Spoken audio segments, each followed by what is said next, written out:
Welcome, Dr. Munyeza, to this particular interview. I'm so glad and so humbled to have you. How are you today? I'm good, Wilbert. Thank you so much for inviting me for your talk and for your platform and your viewers. I hope you're well. I'm very well, and I'm so honored to have you. Oh, great. Good to be here. When anybody hears Shingi Munyeza, people have been putting me under a lot of pressure. When I think I made a mistake by informing my audience that I'm going to have you. Because it then put a lot of psychological pressure on me to say, hey, this must be at another level. No, not at all. Just an ordinary man trying to do his best for his generation and his country. Wow, that's amazing. You know what? When somebody reads your story or watch some of your videos, you cannot just but shake your head and say, wow, how could somebody come from humble beginnings, rising to become a group CEO, is a senior pastor at the same time, and all these things? What would you say about yourself if somebody was to ask you, who is Shingi Munyeza and what does he stand for? Well, Shingi Munyeza is rural bred and born, and found Christ as his own savior and Lord. Married to Wilma, and we have a daughter who is also now married. Wow.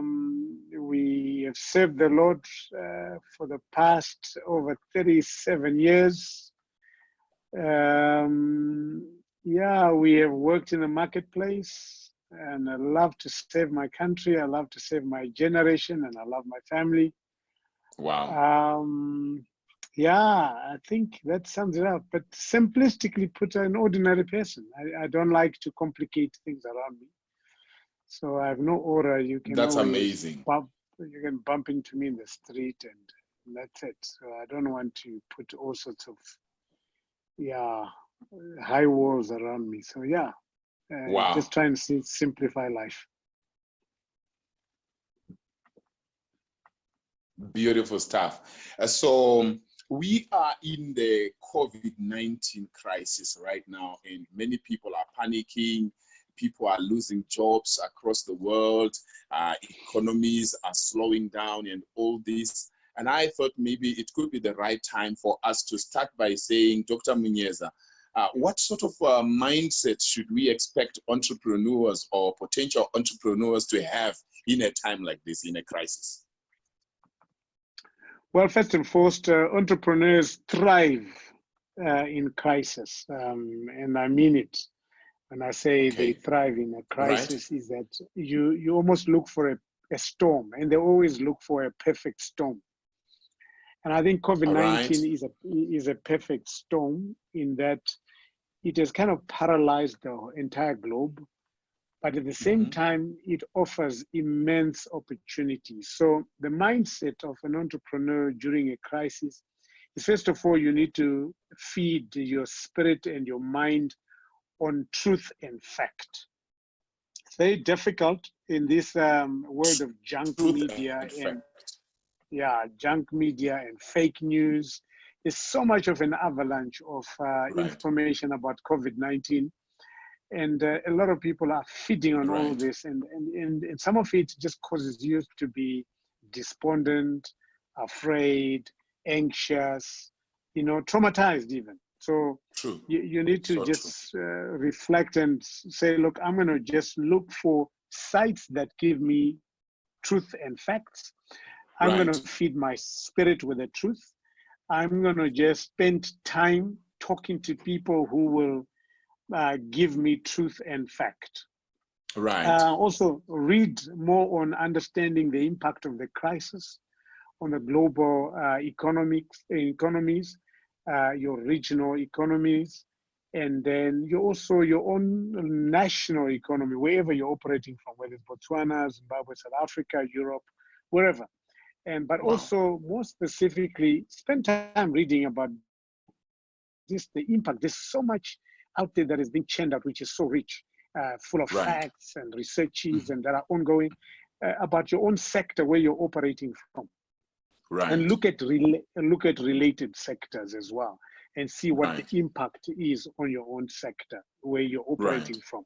And if you're looking for new sectors, then I'll talk about those later. Look out for new needs and new waning needs. So there are new needs that are emerging on the horizon, but there are also waning needs, the things that we used to think this is a real need. For example, what I think is a waning need is the whole desire of putting up office blocks and that whole infrastructure. So that whole shared economy or that economy of, oh, I'm going to the office. You'll see just now people will get used.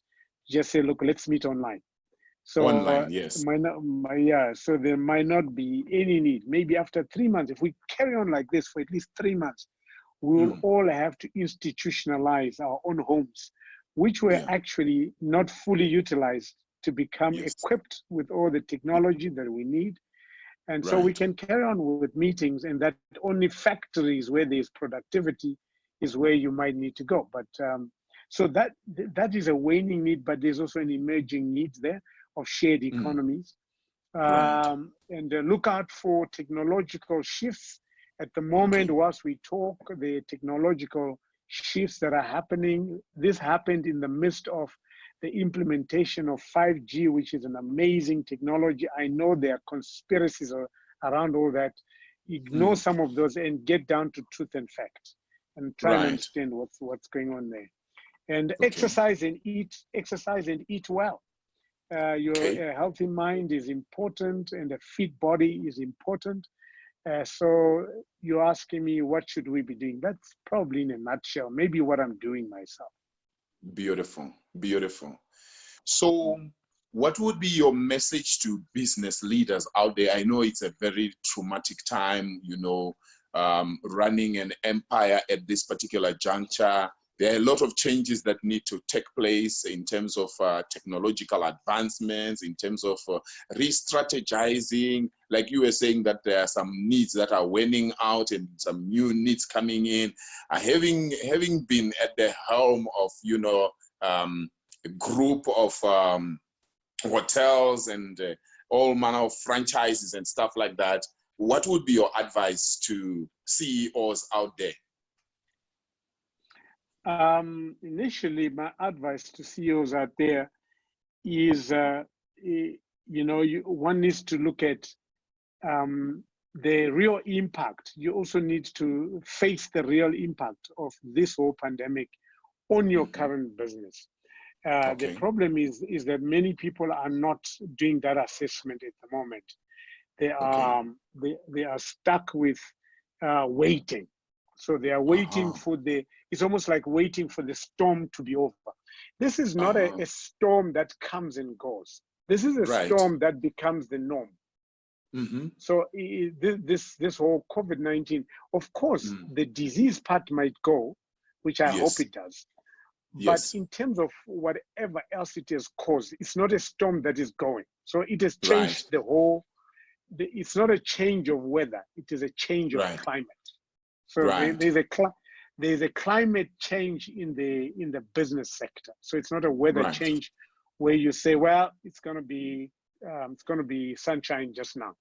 So you've got to then adopt to the new normal, and the new normal is a scenario where every aspect of business across the board has been affected. So understand the impact on your current business model. So all business model, not some, but all business model have been affected. They've been jolted. They've been altered.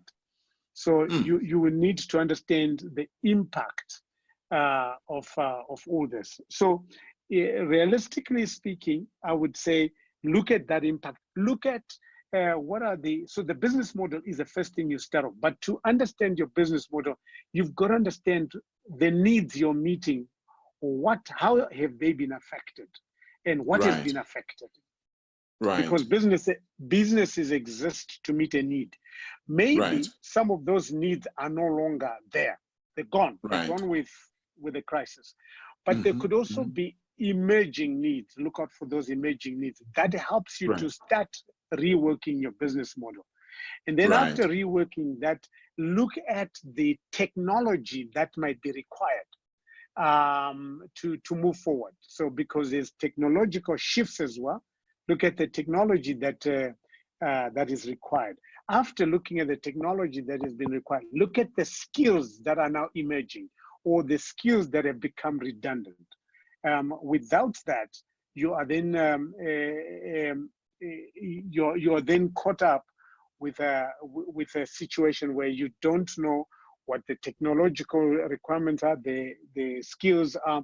Once you've done that, one needs to start working on the resources you require now, however broadly you can put it. So yeah, I would say that business leaders, this is the time to work as hard as you can. This is not a time